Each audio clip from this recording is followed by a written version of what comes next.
started my career in Puerto Rico, and most of you know that Puerto Rico is an island, right?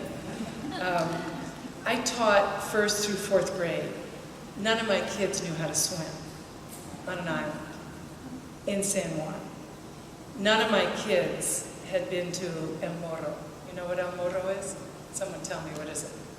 Come on, a little history test. It's a colonial castle and prison?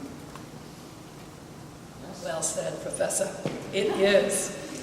None of my kids had seen El Morro. That is the site that if you're a tourist going to San Juan, you go and see.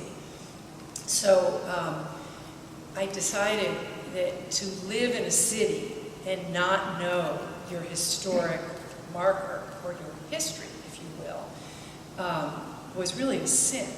And so I went to my principal and said, so I'm going to organize a field trip and take the kids to El Morro. And he said, no, that's not part of the curriculum. You can't do that. And so I called my parents, or actually a lot of them didn't have phones, so I went to where most of my students lived, organized an after-school field trip, took all of the kids to El Morro, and we had an amazing time, and I was fired the next day.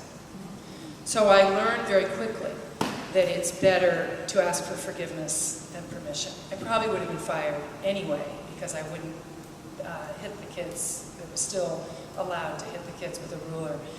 But that was really a kind of eye-opening experience for my first year of teaching.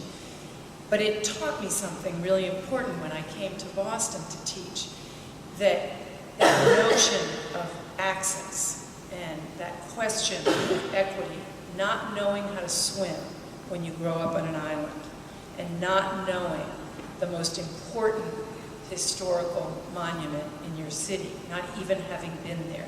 My school was less than a mile away from that monument.